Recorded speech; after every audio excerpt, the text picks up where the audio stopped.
หนังอนัตตาวิปัสสนาภาวนาหาหันยอดธรรมอนัตตา2 ชั่วโมงเต็มก่อนนี้นางปฏิบัติกุกรรมในเขาพร้อมกันไว้สาเยตนา3 เจ้าก่อนพุทธังที่พุทธาเจ้านั้นผู้เจมีเฮาคาไว้คาออกสาธุธรรมังที่ธรรมอนัตตาเจ้านั้นผู้เจมีเฮาคาไว้คาออกสังฆังยาริยาแปดเจ้านั้นผู้เจมีเฮาคาไว้คาออกต่อสืบกาเฮาติเลยดูคันธาเปิงดีพระตราสังขากรอิมาหังอัตตาภาวังพุทธัสสะปาริจาสามิกาติอันธาพาเปิงพี่แยมในดูตันพุทธาเจ้าเฮาออกอิมาหังอัตตาภาวังธรรมัสสะปาริจาสามิกาติอันธาพาเปิงพี่แยมในดูตันธรรมะเจ้าเฮาออกอิมาหัง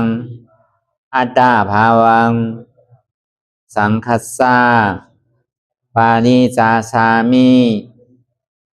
กาติอันธาพาเปิงพี่แยมในดูตันอาริยสังขารเจ้าเฮาออกต่อสิกว่าเฮาก็อ่อนกันเนาะผู้หลวงที่ปุญญาก็ปันโตอริยเจ้ากุเจ้าก่อนอริยเจ้ากุเจ้าค่ะในยามเมื่อไหร่ก็ดีอันข้าวอ่ำหูเสเลตั้งกามลงสามเปิงไหลวนพิษไหลลาพิษไหลเหตุพินมาเจอนานแค่นดอปดปล่อยวางความบันขาวเขาอย่าให้เป็นอันตรายลงอันเหตุตามาโผนิปานันสกันติคโนมโนกัมมังวสีกัมมังกายกัมมังแสมมุเรวนพิศลาปิตัวเอปิพิมาติอาริยะเจ้าภูเจ้าสวรรค์พ้นความเมตินเมษายนำกองการนั้นขินนิยามในจึงข้าวก็บินเสียสมมาเขาปวุนทีวิสิตาธรรมะตังโดอาริยะเจ้าเขาภูเจ้าสวรรค์พ้นความเมตินเมษายนำกองการนั้นขินนิยามในจึงสังวาเจ้าเขาภูเจ้าภูบายอกิเขาภูก็ภูโกนแสมมุเรวนพิศลาปิตัวเอปิพิมาติตนตัวสาวตั้งหลังนั่นในสังพยามโยนั่นในสังในก็ภูสังเป็นอันตรายเหตุมาผลนิปานเจ้าไหวใส่ให้ทัศนานสีภาวตระปันยาได้เป็นอันตรายให้จำมาผลนิพพานตอนนี้กว่าวันตามเมื่อตาเฮจงกันอาหันทุกข้าทุกข้าเป็นอนัตตาเยาเดียวอนัตตาตาเปอัตตาที่วิจิกิสาเกลียสานั่นเลยมดสิ่งเก่งหายกว่าในภาวะสัตว์ในอังแผงมันคือเลยห้าไหวผลยันห้าขามปุยนิพพานก็เย็นขันภัยสกรรมหลวยตาเนาะสาธุพระเจ้าสุนัยในกองเราตาขาใครขาขวาด้านต่างขาซ้ายก็เหมือนขาซ้ายกับกลางขาขวานี้ไปมือสองคนกลางไว้เหนือกับไว้เอาไว้ตัวซื่ออย่าไปเคียงไหนไม่ยอมยันเนาะไว้เอาในห้องรับหูเนื้อกว่าทุกอย่างปียารับการเนื้อกระจายอย่างปียาอยากได้ดีมันน้อยอย่างทาใจเดียนเฮานั่นเลยเสียนอันเดียนมันปวดก่อเกิดขึ้นเป็นมานั่นก่อนคือเฮาบอกว่างเป็นหน้าตาในอ่อนตาเฮาไปหันเจ็บไปหันทุกข้าไปปองแซงแนวแสงหน้าตานี่ก็คือดีร่วมคือใส่เขาอ่อนตั้งคือใส่เขายาวๆคือเสียวยาวๆคือใส่เขาลึกๆคือเสียวลึกๆเขาเกิดออกตายเขาปีกออกลูกป้องเกิดเบียดตายไหน sẽ là tôi gọi là cái nó mi nhà ta hành sư xây nhà ta quân sư xây hành sa bao điểm nằm mũ bường lại ở trong thể siêuต่อไปทีนี้มีอะไรพองอะไรที่ว่าเป็นเฮามีเฮาเตียนเฮาเปิ่งพองงำอะไรเนี่ยทำใครเข้าก็เข้าทำใครออกก็ทำใครป้องก็ป้องทีเมียมนี่ก็แบบทีนี้มันถืออ่านของแสงแรกใส่มาในเทสิวต่อไปทีนี้ใจของเฮามันเป็นอนัตตาถูในอ่ำใจของเขาอนัตตาอยู่สองมาเนี่ยใจพ่องใจผิววนลื่นวนเลยเป็นเรื่องเป็นเล่ามันยี่ดีอ่ะขึ้นขั้นขาดใส่ซ่าแสมนี้วนตั้งหลังกล่องตั้งหนากรรมพยากรณ์วนสังตั้งหลังพ้นว่าพ้นเหี้ยวเนี่ยมันปึงมันหนังพ้นตายตั้งนาเดียเนี่ยไปถึงเดือนนั้นในกล่องปึงมันหนังพ้นตึงนอนรับอยู่อันมันหันอยู่ซ้ำวนมันวนอยู่ซ้ำหันนั่นปึงมันหนังพ้นตาบอดป่าที่เฮามาวิสาทำมีในก็ทำหันทำใจในก็ซ้ำหู้ใจเดียวมันพวกอยู่กับว่าการเปลี่ยนในเกาะสังในเกาะประวัติใส่ในเกาะอ่ำใจของเขามันเป็นอนัตตาอย่านักขันธาอนัตตาสามารถบางขิงบางข้าวบางย่านเนี่ยก็เปรียบกับมือเสื้อยิ้มโกโก้บางขิงบางข้าวบางย่านเนี่ยก็ขี่เสียมองใส่เสียมดีเสียลูกเสียให้แค่ห้องให้บางขิงบางข้าวบางย่านนั่นเองก็ดีหนูจ้างหนูธรรมดาเขาลกล้อการนั้นมันเสือกันมนมันเปลี่ยนเสื้อมันโกนทุกข้าวอันนำธรรมดาของโลกโลกานั่นเองทุกข้ามันปอกมาเนี่ยก็อยู่ในโกสุขาปอกมาเนี่ยก็อยู่ในเนี่ยส้มเตอผู้เบียขาปอกมาเนี่ยก็อย่าพิฆาต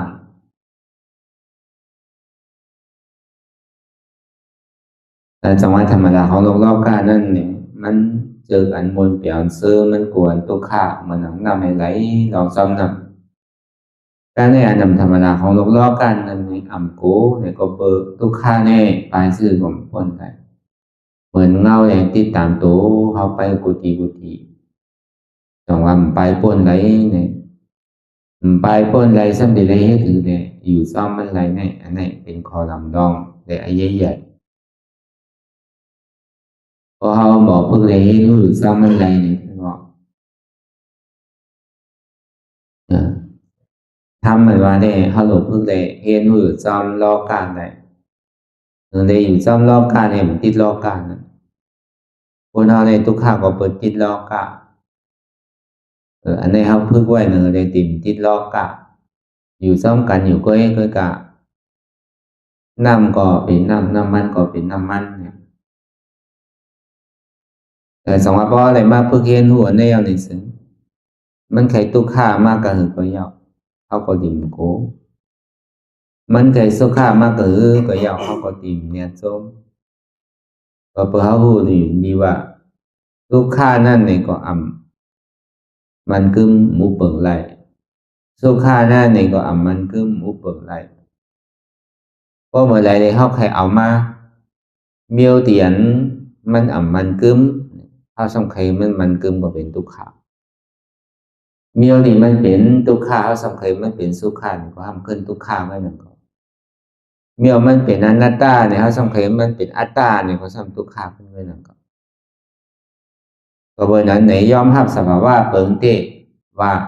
กูเจอกูลองในเนี่ยมีอะไรเตียนเป็นมันกึมถวาล่าเลยเตะอยู่ข้าวย่ำถึงเลยเตะตัวในก็มันนั่นก็อยู่ได้ถึงน้ำเตะก็ป่นปากภาษาเขานั่นนี่ก็เรื่องที่ได้ผ่ายานกันด้วยนั่นก็ที่ได้ตายก็นั่นก็แต่ว่าในโลกาหลงเนี่ยมีกันทุกข้างไอ้เขาก็วนลองสังเจนจ้าลอนสังห่างลองสังก็เข้ามาวนกำนึงสุดมาเนี่ยได้ก็มันมีทุกข้างอันเท่าไม่อกไม่ใสอันเท่าขีดใส่มองใสบ้วนลองไตลองดูฉะนั้นที่ยาวมาเนี่ยก็ไม่ยาวดีทุกข้างกำนึงสุดมาก็ดีทุกข้างไว้หนึ่งแต่ว่าสังขารล่าเนี่ยมันเป็นทุกข้างมันนั้นมันลูกตีอันเท่าวนกว่ากาว่ากาเป็นมีขอมีเหรียญมีมือซื่อมือเสียมีมือยาวมือโตตรงนี้ว่าสังขารานั่นน่ะก็เบอร์นั้นแหละ ก็ที่เลยตุข่ายของที่ติ๊กเขาว่าสังขาราในที่คือเกิดลือที่คือป้อเนี่ยมันป้อไหลมันเกิดไหลเนี่ยก็เปิดสังขาราในมันกึมเนี่ยต้องว่าสัพเพสังขาราสัตวะตั้งมัวตั้งเสียงในมันกึมเนี่ยบอกว่าสัพเพสัตวะตัวในครับมีสองสัตวะสัตวะในตัวเขาในอันหนึ่งสัตวะในสัจวะตั้งมัวตั้งเสียงในอันหนึ่งสัตวะตั้งหมดตั้งเสียงในเมืองโคงกลางเมืองผีเมืองสังนั่นอันในเปิงหนึ่งสัตวะในป่องว่าเจ็ดในเป็นหือตุกติในสี่ปุ่งในสี่สุกติสองในเมืองโคงกลางแหละในเมืองผีหกคงเนี่ยในห้องว่าสุกติในมีสองตุกติในมีสี่เป็นหกอาดุขามาสุขาปุ่งนั่นเมืองสังหลูป้าเนี่ยมาโหกันมีหนึ่งอันนี้เป็นห้องว่าเจ็ดสัพเพสังขาระอนิจจาสัตวะทั้งหมดทั้งเสียงเตี่ยมันมีหลองเหิงเกิงอยู่มันกึมแดกลายค่ายอยู่ที่ดีแดกลายอย่างเขาซูลองตั้งเกิดเท่าเป็นตายเนี่ยบอกขึ้นเฮินเก่าห้องว่าอเปสีภูมิพอเบอร์สังแหละ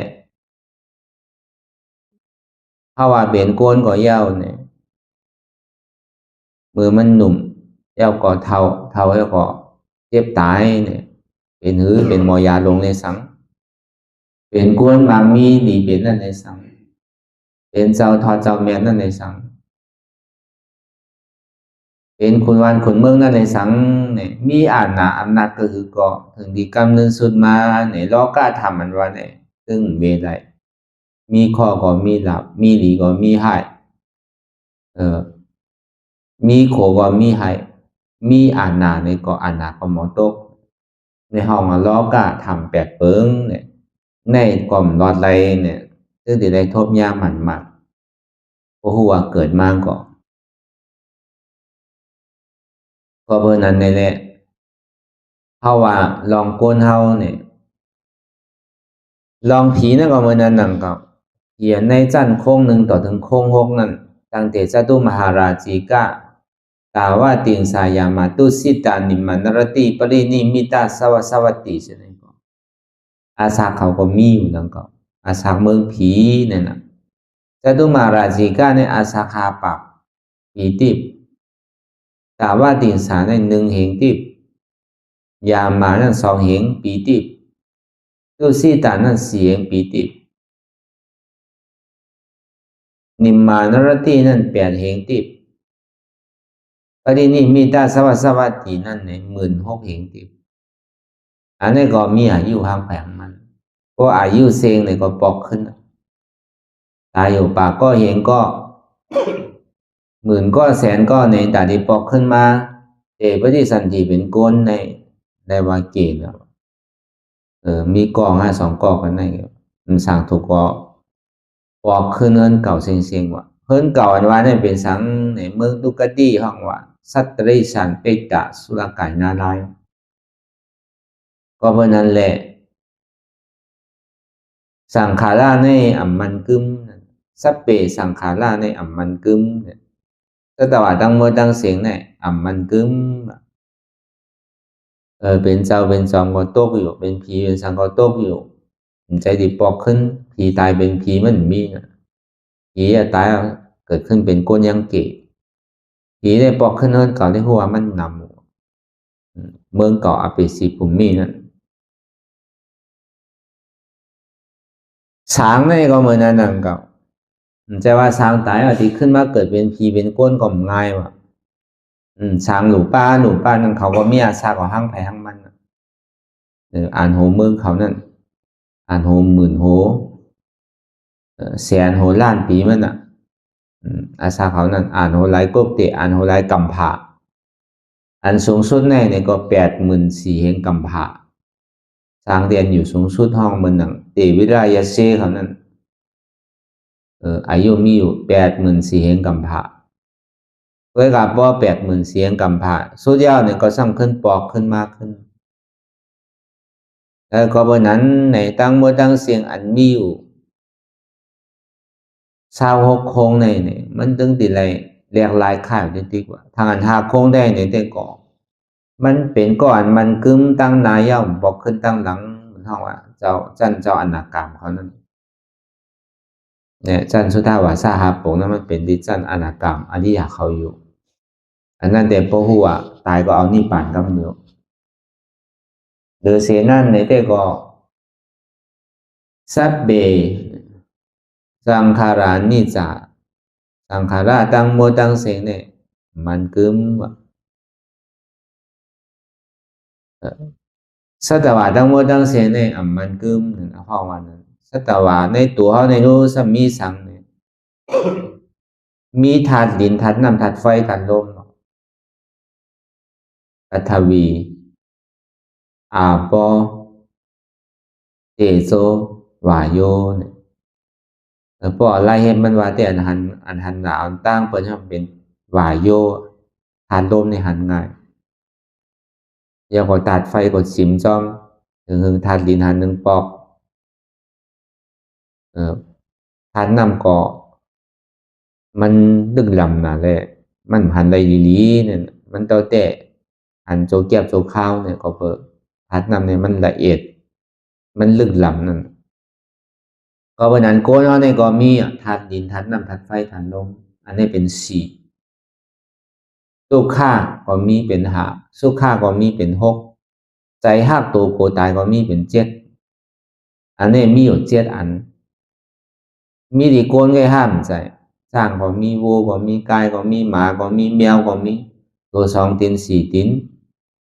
ตัววินเนื้ออากาศกลางหาวตัวน้ำมีตีนจะไหนตัวอยู่ในดินในน้ำอยู่ในห้วยในลอยอยู่เหนืออากาศกลางหาวจะไหนก็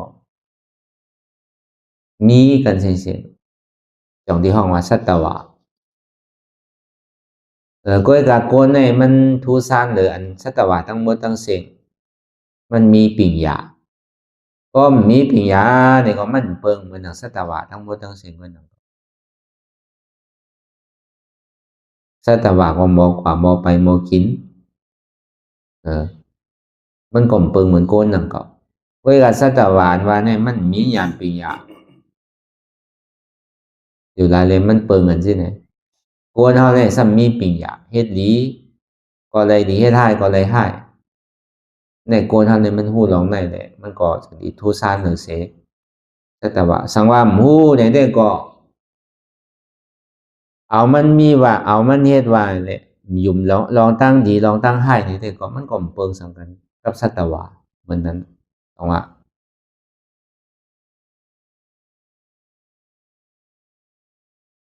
สัพเ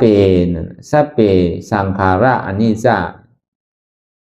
ตรงว่าสัตวะทั้งหมดทั้งเสียงในมันคือ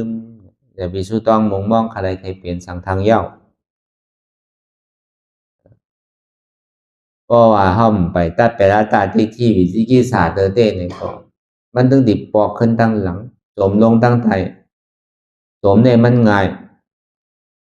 เพราะมันใครโจมเหมือนว่าหินวืดลงนำนั่นนะบ่วดกดโจมกันเร็วเหมือนเฮาเรียนลงร้อยนั่นน่ะ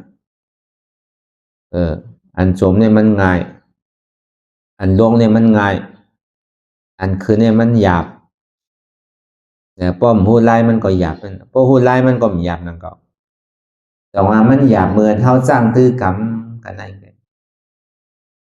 เฮาได้เยินหยาบเยินเจ็บได้มีอธิษฐานหน้าปารมีสัจจะบารมีวิริยะบารมีเนคขมะบารมีขันติบารมีจนที่ใดว่ามีวิริยะอธิษฐานของเฮาเนี่ยที่มันดูเดียวเนี่ยอันนี้มันเป็นเปิงหลงมันพอเฮ็ดที่ไหนจ้างที่ไหนตื้อที่ไหนหรือที่เกาะมันก่อมขำอะไรที่สารว่านั่นก็การได้ตกแปดพอเมื่อไหร่ตกไปแล้วในสิ่งที่ไว้วางใจอะไรก็เปิดมันตกไปแล้วในก็ มันทูซานหรือสัตวะทั้งหมดทั้งสิ้นก็เปิดสัตวะทั้งหมดทั้งสิ้นเนี่ยยังตึกเป็นพุทธศาสนายังตึกดีจมลวงอยู่เป็นผีก็ผีพุทธศาสนาสร้างก็สร้างพุทธศาสนาโกนก็เป็นโกนพุทธศาสนาใช่ไหมเพราะว่ามันตึกดีจมลองที่ติ๊กอะเพื่อเราพอเป็นอริยะเย้าในเด็กก็ความไตเขาเด็กก็บอกว่าเป็นก้ออันกว่าตั้งหนาเป็นก้ออันคืนใหญ่ไม่สูงเป็นก้ออันเหมือนหนังเดินขึ้นได้เข้าจู้เหลินมนว่ะมันทูซานเช่นนั้นมันเปิงโกนดังเสียงเปิงผีสางเขาดังเสียงอยู่ใดมันแม่หล่อนต้อนเจ๊หรือผีดังสังทั้งนั้นสังว่าคือใดเป็นขุนปุ๊บในเมืองผีเสียงใดสังในเมืองสางเสียงใดสัง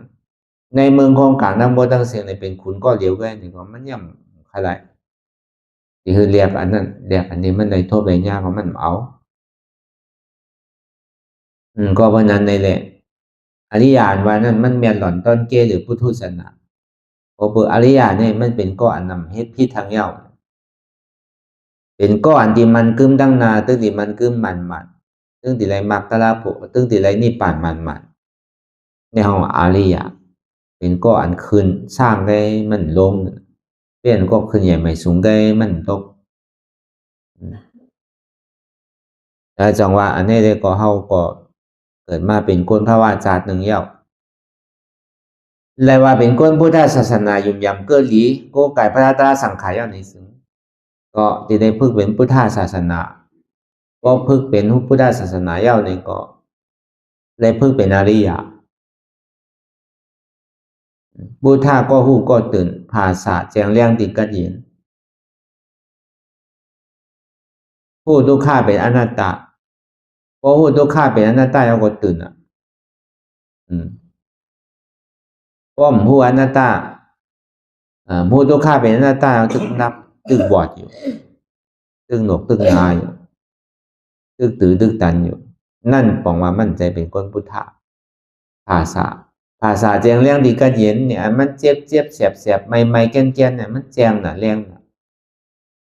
แจงต่างเสื้อต่างรองเนี่ยมันเป็นแจงหลอกแจงเหรียญมันเป็นอายุด้วยนั่นก็พอนางในหันเงาเลี้ยงออกมาใช่ไหมมันเป็นอายุหันไตหันเนื้อหันเสียดีก้องงูหันโอกษาหันเงินหันคำหันเมืองผีเมืองสางใช่ไหมมันเป็นอันหยอกอันเหรียญเท่าไหมอันมันแจงแรงหนีงามเนี่ยเขาหันเจ็บหันเสียบเนี่ยอันเนี้ยแจงก็แจงเจ็ดก็เจ็ดใจก็ใจเต้ก็ใจมีไผหยอกแรงได้เต้อันว่าที่มันมีไผหัดลาดีก็เจ็บเนี่ยมีเต้ห้ามมีเต้มีไผหัดลายุ่มยามมาเจ็บกันกูก็แกนกันกูก็แจงแรงหลีกันกูก็อันเจ็บอันแกนเนี่ยมีไผอันที่ปากเป็นอะไรว่ามันเจ็บมันแกนมันตุกข้าวมันมีกันกูก็นางกำไรหันกำนั่นกำเดียวหนูไปขิงไปข้าวไปย้ำหนูไปเป็นข้าวย้ำเป็นวันเป็นเหรินเป็นวงเป็นเหรินเป็นปีเนี่ยครับเพราะเขานั่งมาได้2 ชั่วโมงเนี่ยมันต้องหันนิดกันผ่าสารมาเนี่ยมันเป็นเตียนแจงเลี้ยงเต้อันมีอยู่เต้ซ้ำกับหันอะไรซื่อว่ามันเป็นอนัตตาเนี่ยมันเป็นดียองอ้ำหนาอย่าไปถามว่ามันเป็นลองเรียกก่อนนะอ้ำหนำได้เข้ากับหันเจี๊ยบเนี่ยเอามาเป็นของเข้านั่นน่ะเนาะเป็นเจี๊ยบเข้าเป็นอัตตานั่นน่ะอันนี้มันดีอ้ำกวนเข้าเนี่ยมันหักตัวโกตายกันกูก็ว่ะโกเจี๊ยบโกแสบกันกูก็ว่ะเพราะเขายังตึกกูมันใจที่เป็นดีอ้ำมันเป็นธรรมดาของกวนว่ะกวนก็โกสัตก็โกอีโกสางโกเมียวอันโกเนี่ยมีก็ว่ะอันโกเจ็บโกตุฆ่าโกเท่าโกเป็นโกตายเนี่ยโกกันทั้งวันทั้งเมืองโกกันทั้งภาวะหลายๆปุ่งโกกันเสียงอันนั้นมันดีอ้ำนั่นเป็นธรรมดาของสัตวะธรรมดาของพุทธศาสนามันต้องโกเจ็บโกเท่าโกเป็นโกตายก้อยกับพ่อผู้ว่าเจี๊ยบที่มันเป็นอยู่ในเสียบที่มันเป็นอยู่ในแก้นที่มันเป็นอยู่ในมันมีอยู่เป็นอยู่เสตาเนี่ยก็ลาเป็นสวาเตมันเป็นอนัตตารู้เนี่ยเจี๊ยบเนี่ยมันใจเก่ารู้ถึงว่าห้อมไปทบไปญาติก็คือห้อมมีลองตั้งยุ่มยำว่าเจี๊ยบได้เป็นอนัตตาลูกค้าได้เป็นอนัตตา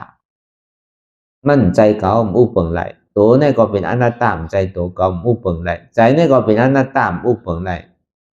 เจ็บนี่ก็เป็นอนัตตามอุปเปิงไหลใจตัวเก่าใจเก่าใจเจ็บเก่าอันเฮาหมอหู้หันเสื่องนั้นก็ได้ถอนได้ยินได้สังก็ได้ซ้ำได้เฮ็ดจ้างตื้อกรรมนั่นในสังเนี่ยเป็นอันดียองอ้ามนะดีอ้ามอ้อนะผีเขาก็อ้ามเฮาน่ะอ้อน่ะนั่นพอเบอร์สังในผีนี่มันมีอันเจ็บอันทุกข์อันขานใจในผีมีสางแค่ห้าอะสางก็แค่มีอ่ะอันเจ็บกวนคุณเหมือนกวนเฮาในแค่มีอ่ะซ้ำแมดหล่อนตอนเกเดือผีก่อนอ่ะสางเนี่ยจังว่าเขาสมาธิกับไปไว้เป็นอุเบกขาในสังกัดเอาไว้ตีใดตีหนึ่งเลยไปทุกข้านั่นนะเขาว่า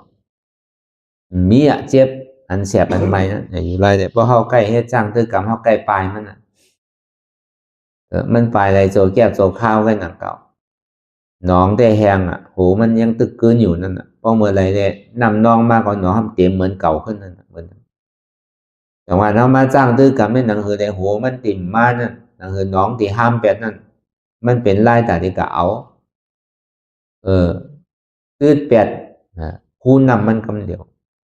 มันดูกะเสียข้าวยามเลยขาขางนำมันอันเฮาเอาสินมีสินมันกึ้มนั่นมันเหมือนหนังเฮาปากแปดเยอะยายึกยักเตียนอยู่ในหนองเพราะสมาธิสมาท่ากัดแขนหนานั่นเนี่ยก็เหมือนหนังเฮาขาดเอานำนองขาดปอกอิดก็แหงหนังเก่าก็กะอย่าไปถามว่ามันเต็มแท่งอย่าไปถามว่ามันดีห้ามก็เบอร์โหมันยังตึงมีอยู่เลยพอเมื่อไหร่นำนองมาเนี่ยมันตึงดีขึ้นปอกมาขึ้นเต็มขึ้นจังว่ามันเป็นเตียนไว้วางใส่ไรเต้ก็เบอร์นั้นเท่ามาหันตุค่าอุตุค่าเป็นอนัตตาว่าเนี่ยมันเป็นเตียนยองอ้ามเนี่ยเป็นตีอ้ามอว่าผีก็อ้ามอสางก็อ้ามอเมียอะไรเตียมอ้ามออะไรวะจังว่ามันมีกาขันหนาอันวันนั้นมันดียองดีอ้ามเมียวอันทบไรเมียวอันทบหยาบหนาเขาสำในมาทบมายาเนี่ยก็เรียกว่าเป็นน้ำต้อนพรดีตาเฮานังเขาอยู่ไรเฮาปองฮอดถึงอันว่าได้ก็มั่นใจเป็นรองใหญ่หัวเฮาเลยหมอยุ่มย้ำว่ามันเจ็บอยู่ก็ยาวเสียบอยู่ก็ยาวแก้นอยู่ก็ยาวมั่นใจเก่าบ่เจ็บไหนที่แกพอเมื่อไหร่มันอิ่มตัวมายาวเนี่ยพอมันรู้มันกวายกับยาวเนี่ยได้ก็จางลานมันตั้งเปี่ยวตั้งหมดอายาสามันอันวันเพราะเหมือนหนังเป็นก้นยิงเนี่ยได้ก็มันเหมือนหือว่าตั้งเปี่ยวมันนั่น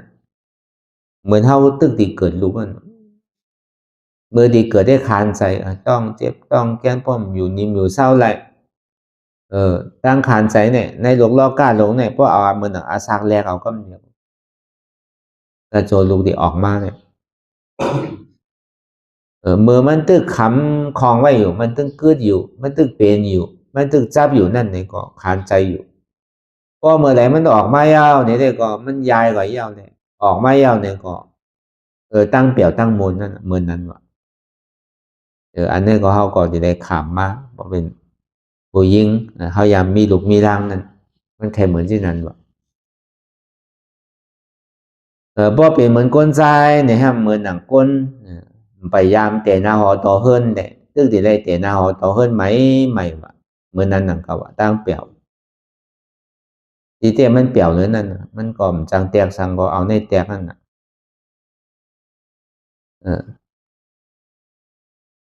เรียสังเนี่ยเหมือนหนังลูอ่อน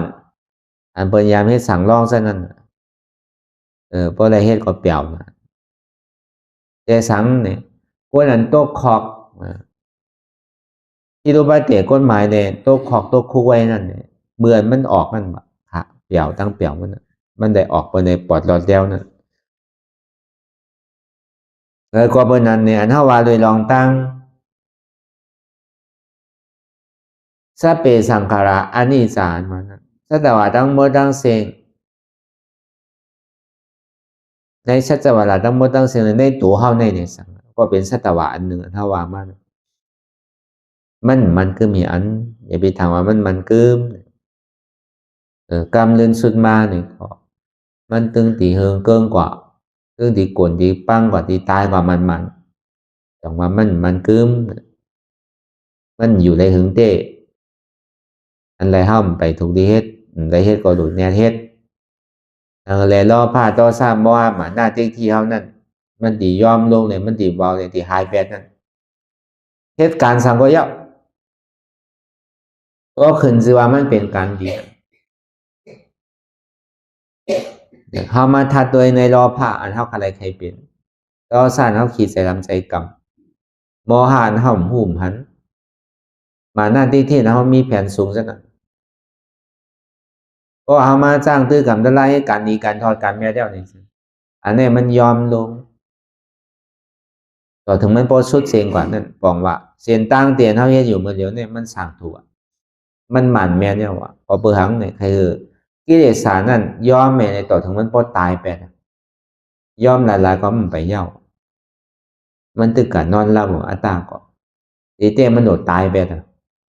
หรือเอาอัตตาที่วิจิกิจฉานั้นตายไปนะเพราะว่ามันตายไปแล้วแต่ก็อันว่าคาเก่าแอลก่อนนี้มันเมียนั่นนางคือก็มันใจเก่าเอาอะเพราะเป็นนั้นมาเนี่ยก็มันกลัวเอาอะอันนั้นบอกว่าอัตตาที่กวายไปละวิจิกิจฉานั้นก็ลองตั้งยุ่มย้ำเกินนี้เนี่ยก็เลยเสียพระราตราสังขารเนี่ยเมียเดินเปิด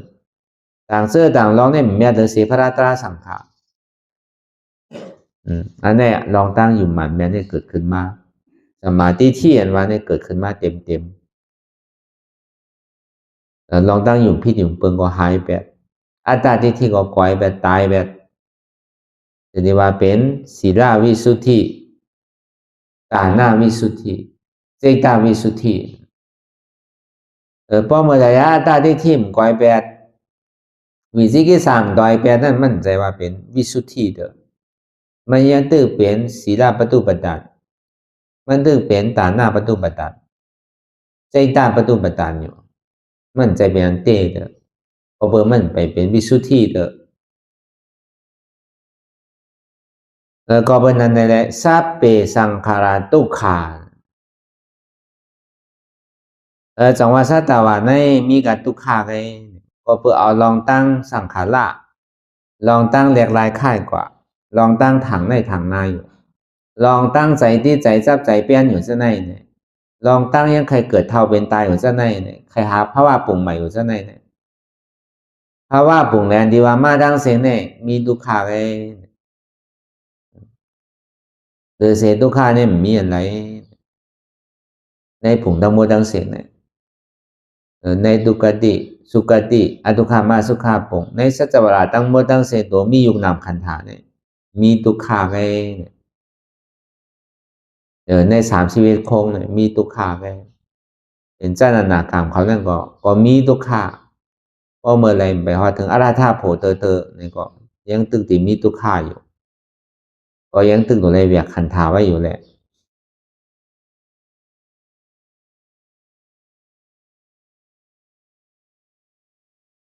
เนี่ยก็เพราะนั้นเนี่ยสัพเพสัตตวาสังขาราเนี่ยเป็นกองทุกขาลงต้องว่าอย่าไปใครมุมมองสุดต้องใครเป็นภาวะปรุงไหนเมื่อไรแหละอันลำลองมาเท่ากับตัวในปัจจุบันพ้องย้ำเมื่อเหลียวคือขาดจุนในอัตตาที่เนี่ยมันก่อยแปดนาทีเท่าในหนุคุทาโหอัตตาที่ในออกแปด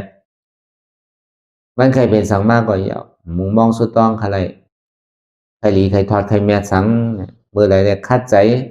อัตตาที่ดีกับนางอยู่พ้องย้ำเมื่อเหลียวเนี่ยนางก็ดิ่มพื้นนางก็ดิ่มค่ายมันใหญ่นางก็ดีเยอะเลยว่าไรเนี่ยอันนั้นมันเป็นข้ออันดับรองหรือพื้นที่สุดก็เปิดว่ามันเอาอะไรจับตีจับตั้งมันเหมือนอย่างคุณสังชีโกหอกโกหลับโกเปินกลางโกปืนคุณสังชีเนี่ยอาจารย์คุณสังชีเนี่ย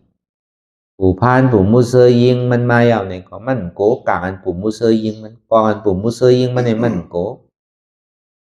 เวลามันเหงียนตัวมุงตัวที่อันลูกปืนมันมากลางมันมามันลูกตีไหลมาเลยไม่ให้เธอเขาเจ็บมั่นใจเป็นกลางให้เธอเขาเจ็บเวลามันเป็นก้นให้เธอมันมาหาเขาเลยเขาจะนี้เจ็บ เดี๋ยวนี้ถุงยาโตเก่ามันชาวหาเหตุทางเงาว่านั่นน่ะอ๋ออันเฮ็ดให้เก่าเจ็บเนี่ยก็เบอร์ปู่มูเซอร์ปู่พานป่านั่นน่ะมันเฮ็ดให้เก่าเจ็บมันติเฮ็ดให้เก่าตายอ่ะเพราะเขาดิปล่อยให้มันเป็นสิไหนแต่มันติเอาเขาตายอ่ะมันสองที่คัดใจซอกหาเหตุทางเงาที่อันปืนกลางแหละลูกปืนนั่นมาเพราะมันหันปู่มูเซอร์เอาเนี่ยก็มันก็แนบแรงกว่าไว้เอาก่อนก็ครบเอาปู่มูเซอร์ตายแบบเพราะปู่มูเซอร์ตายเอาเนี่ยก็หอกอันว่านั่นปืนกลางอันว่านั่นลูกปืนอันว่าได้ก็มันเตอร์เอาน่ะมันก็มันตายเอาน่ะคุณสั่งซีเนี่ยมือมันกว่าได้ก็ย่าอยู่ถูกเตอร์ก็เติมเตอร์ก็มีอยู่เจ็บอยู่เพื่อการมันไปตายมันก็คัดใจเขากว่านะเฮอปู่มูเซอร์ปู่พานเนี่ยมันดีตายเนี่ยบอกว่านะเฮออาตาดีตายนะเพราะเขามันคัดใจแต่นั่นเนี่ยเขาดีตายวันตั้งอ่ะอาตาก็มันตายกวนฮะดีตายเพราะเขากลัวอยู่เพราะเขามันกลัวเหมือนคุณสั่งซีอ่ะให้ซื้อกว่าซื้อพาทหารโกอาตาอันมันมานั่นเหตุที่มันทุกเหตุมันเป็นทุกข้าเนี่ยที่เอากวายแปดนั่นมันก็คัดใจเขากว่ากาแปดยามปู่มูเซอร์ปู่พานแปดแล้วก็มันเจ็บเอาเนาะอันเท่าจะจ้างตื้อกำตลาเนี่ยก็ไม่ใจมันคุณสางสีอาตาเนี่ยซ้ำเหมือนสางเหมือนมาเหมือนมาซื้อเนี่ยเปิ้นเอาลูกนั่นน่ะวุดใส่หัวมันว่ะจามตัวเอาอองลูกซะนั่นวุดใส่หัวมันว่ะ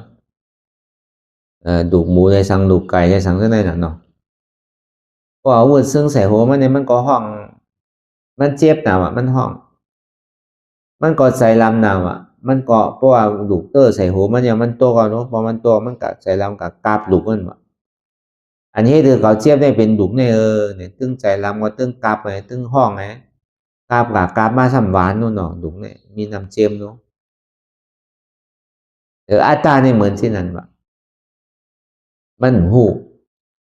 อันนี้ถึงมันเจียบเนี่ยเป็นก้นวืดมันน่ะมันสัมหูมันสัมถางว่าอันนี้ถึงมันเจียบเนี่ยเป็นดุกอันที่เป๋มันเหมือนสางเนี่ยเขาสั่งทางว่านี่ป่านั้นว่าเนี่ยมันมีดีเจ็บเนี่ยมันมีดีอันเป็นรูในเนี่ยใครว่าเช่นนั้น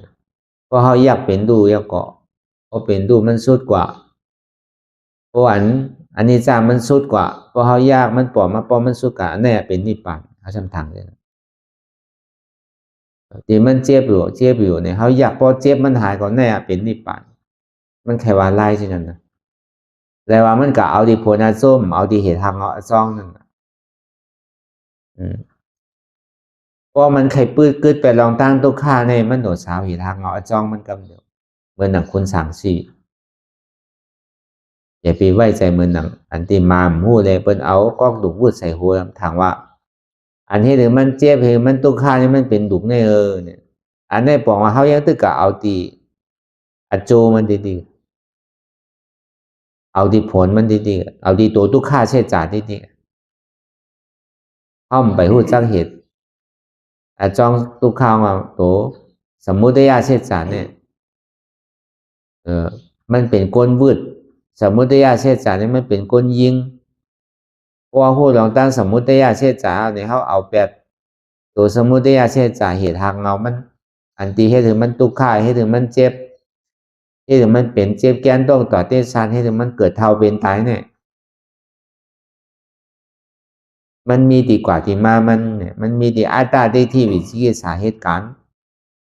ก็เบอร์อัตราที่มันหยุ่มย้ำมาขันธาเพิงเป็นของมันขันธาเพิงเนี่ยมันกึ้มขันธาเพิงเนี่ยเป็นสุขาอันนี้ตั้งหยุ่มพิษหยุ่มเพิงเนี่ยมันมีดินนั่นเพราะว่าผู้หันปล่องแสงแรงใสฉะนั้นอย่างนี้ก็เขาก็ออกแบบเตี่ยมันหยุ่มพิษหยุ่มเพิงจังว่าไล่ออกแบบมันนั่นนี่ก็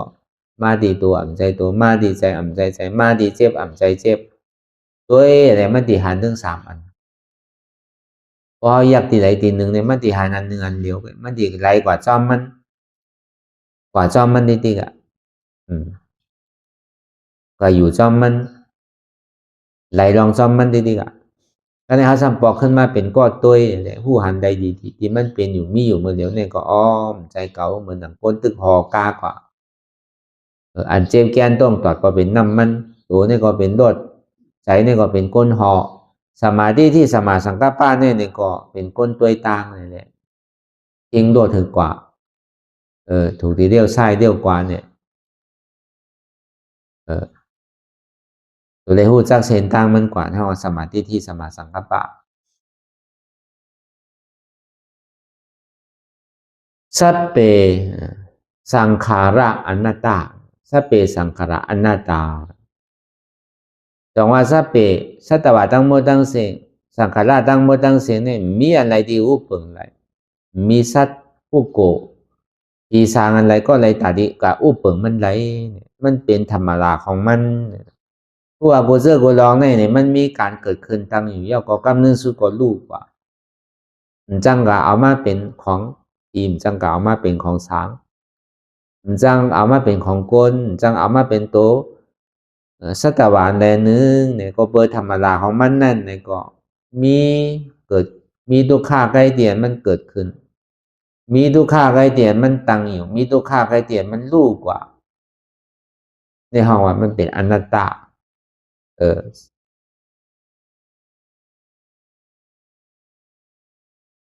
สัพเพสังขาระอนัตตาสัพเพสัตวะทั้งหมดทั้งสิ้นสังขาร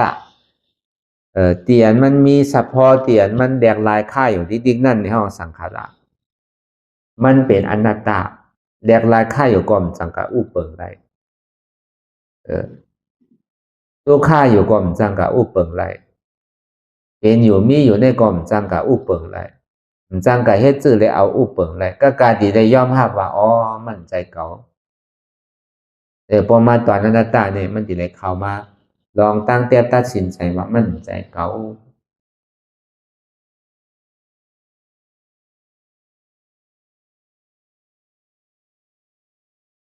อย่างก็เปิดโกนเอาเนี่ยมันยุ่มว่าสัพเพสังขาระนิจจสัพเพสังขาระสุขะสัพเพสังขาระอัตตาเขาก็สำคัญหันลองเตว่าอ๋อมันคือเป็นทุกขะเป็นอนัตตาเต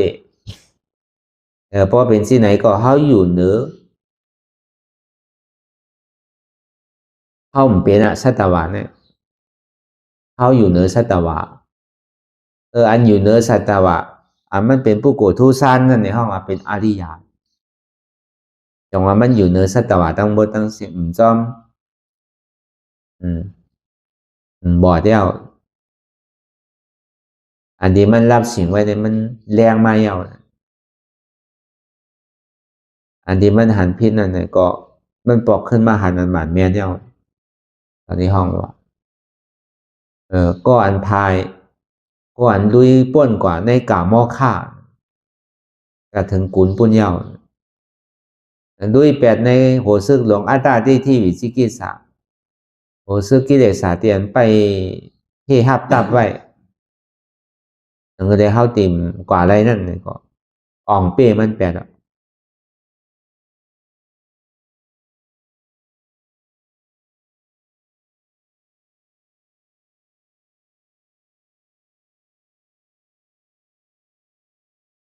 อันเนี้ยเพราะว่าใครป้น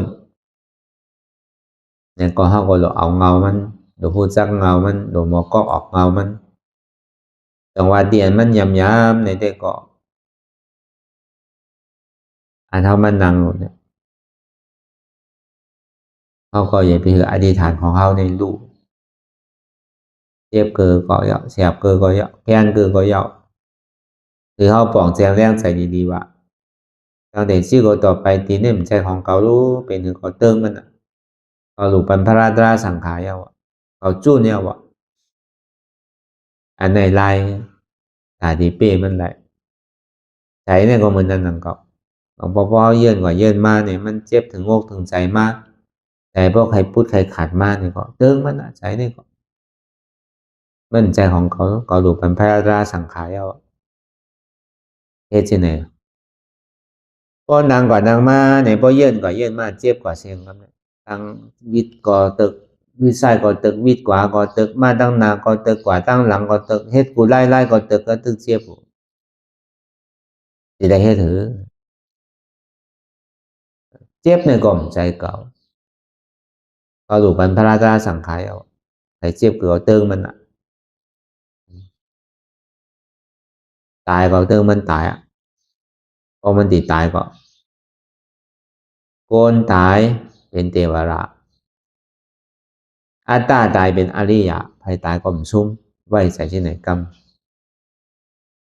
ก็ไว้ใส่ที่ไหนกรรมมันก็มันต่างเมืองได้ต่างเก่ามันใครใหญ่คือใหญ่ใครเกินเกินขึ้นเรื่องดีกว่าวันหนึ่งกิเลสเนี่ยก็นั่นต่างเก่าพอเขาเอาจับตีจับตังมันเนี่ยก็มันถึงหันอโจมันกำเดียวก็เอาจับตีจับตังมันเนี่ยใครเฮ็ดสื่อเฮ็ดอะถึงหันได้อโจมันก็อย่าปอกมาเหมือนเก่าเฮ็ดก็ให้มาเหมือนเก่าก็เอาจับอโจมันไหลเอาจับเหตุมันไหลนั่นก็เอาจับตีจับตังมันนั่นนี่ก็ถึงมาใจทำเหมือนเก่าในที่ที่พอเอาจับตีจับตังมาเนี่ยมันถึงเหมือนเก่าใจเนี่ยมันแหลกลายไปกำเดียวพอมันขาดตัวเราเนี่ยก็ใจพุทธศาสนาแตกลายแปดถ้าเป็นใจอริยมาแตนติเห็นก็ใจอาสานิเห็นก็อันตึงดีกว่าตั้งนานมันซึ่งปอกขึ้นถอยตั้งหลังเนี่ยอันนี้ก็เขาหลบเพื่อคืออะไรเพื่อคือเปลี่ยนอย่างนี้ว่าเขาเกิดมาในภาวะชาติในมันซุ่มอ่ะพอเขาพึกไล่ก็มันเป็นสังก็เขาก็พึกไว้ทางถูกมาในนาสีนาเขาติในวันนาเดือนนาปีนาชาตินาพอเขาเฮ็ดนะพอเขาเฮ็ดได้ก็ผมก็มองเลยแหละใครไล่ได้มันไล่นะก็เฮ็ดอยู่กูวันเฮ็ดอยู่กูบอกไปโทษไปย่าสีตาเนี่ยก็เขายุ่มยำว่าคันธาเปิงเนี่ยเป็นอนัตตายุ่มยำมาเจียเนี่ยเป็นอนัตตายุ่มยำมาทุกข้าที่มันเป็นอยู่เนี่ยเป็นอนัตตาบอกว่าเขาเนี่ยเป็นกวนพุทธศาสนาอันเจ็ดก็เป็นกวนพุทธศาสนาอันเจ็ดนั้นว่าเนี่ยมันเป็นอริยะเนี่ยมันมีเรื่องดีเป็น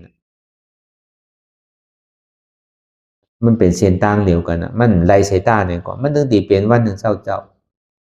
วันหนึ่งก็วันหนึ่งปาดหนึ่งก็ปาดหนึ่งเดือนหนึ่งก็เดือนหนึ่งปีหนึ่งก็ปีหนึ่งสั่งถุงมาพอตายมาทำกับเป็นก็เป็นไรอันนี้ก็เขาใส่เอาไว้ในอกในใจดีๆงามๆถ้ามีเนี่ยก็เขาก็หันทุกข์ทำใจเนี่ยก็หัวทุกข์เป็นอนัตตาทำมีหันเจ็บทำใจหัวเจ็บเป็นอนัตตาทำมีหันว่าใจโง่เก่าขาเก่าใจมือเก่าตัวเก่าใจเก่าใจเจ็บเก่าทำใจหัวมันเป็นอนัตตาทำมีหันเจ็บแกนโต้งตอดเนตรสานสันไว้คมไตไม่กระดอนแข็งสู้ตุ้มจับยาจิ้มอย่าเป็นดูทำใจหัวเจ็บแกนโต้งตอดเนตรสานสันไว้คมไตไม่กระดอนแข็งสู้ตุ้มจับยาจิ้มอย่าเป็นดูในเป็นอนัตตา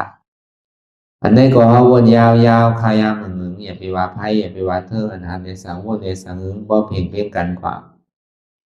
วนต่อถึงเจ็บนั่นพอสุดวนต่อถึงทุกขานั่นพอสุดตาต่อถึงอัตตานั่นพอตกพุทธขาดกว่าอะไรที่มันพุทธบอกเกิดขึ้นเป็นมานั่นนี่ก็คือเขาพอหมอวนวามแทบตัดเป็นอนัตตาไร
ลองตั้งอันเป็นอยู่กุเซอกุยาย้ายข้องคำไว้ที่ใส่หูถอดถอนออกที่ใส่หูมันออกเสียงก่อนสภาวะอะไรก็ดีลองตั้งอะไรก็ดีอันเกิดขึ้นมาที่อยู่ตัวที่ใส่ที่เจี๊ยบสนั่นถอดถอนออกที่ใส่หูมันออกเสียงสภาวะยุทธาสีเปิงสนั่นเจ็บเทียนโตกอดเนตสานสั่นไหวโคมไต่ไม่กัดอ่อนแข็งสู้ตุนทรัพยายจึงอยากเป็นดูสภาวะยุทธาสีเปิงสนั่นตีหนังทาดกว่าผู้ทรัพย์ตีอัตตากว่ายึดว่ามีโตมีใสมีเจ็บสนั่นเอาบ่วางเป็นอนัตตาไหลลองแสนพ่องปิวอยู่อันเฮาว่นลึกว่นเลยอยู่เป็นเดิมเป็นลาวอยู่ซึ่งในสาวถอดถอนออกตีใส่หูมันออกเสียงก่อนยอมกึดยอมออกยอมลงอันเฮ็ดให้เฮายินดียินให้เสื่อมอารมณ์เสื่อมถึงใสถึงคอไว้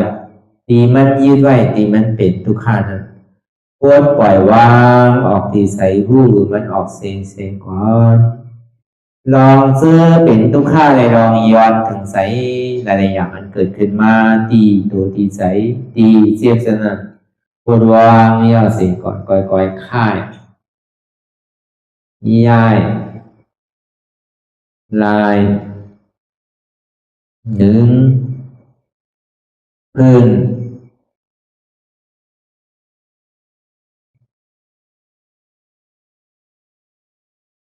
พยายามไหนก่อยเปิดตาลืมตาลอยได้เป็นการปฏิบัติธรรมโคตรอายธรรมอันเกิดขึ้นที่โตที่ใสที่เจ็บอันนั้นโคนหาเหตุหาเงาพระจองทุกขันนั้นต่อสิ่งการในเฮาที่ได้ส่งเมตตาถึงวิเนยสัตวะทั้งหมดทั้งสิ้นก่อนอิดาเมปุญญังอาสวะคายังนิพพานังวังโหตุมาปุญญาภากังสเปสัตตาสัมมาลาภันตุอิตังเมปุญญังอันเฮาคาไลมาตือกรรมปฏิบัติวิปัสสนาภาวนาหาอัญญธรรมอนัตตาใน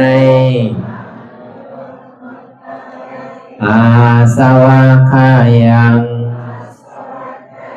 เป็นอันถาสัพตัดเปนาสวะสีเปิงเสียวแลนิพพานังตีนิพพานังขอดูให้ถึงเสกัมติคามาปุญญาภากังพรดีอันคามานาวิปัสสนาภาวนาทรงยืนปันสเปสัตตานังเอวปอเมสลาญาติกาดึงเคเจอเคได้ก็แลจากว่าสัตวาทั้งสิ่งดังดวงนั้นสมาลาพันตุอะไรพรดีนำกันตั้งเฮาคา ตังสิงสกรรมติคาโนสา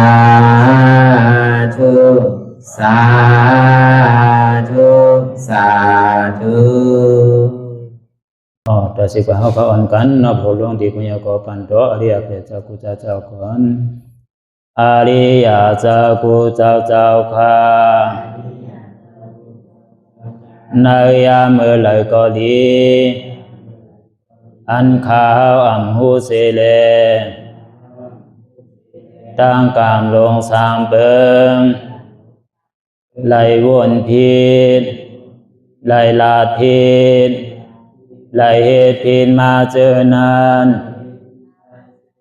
แค้นดอกปดไหววางความบันขาวเขาอย่าให้เป็นอันตรายลงอันเหตุตามาโผนิปานันสกันติคโน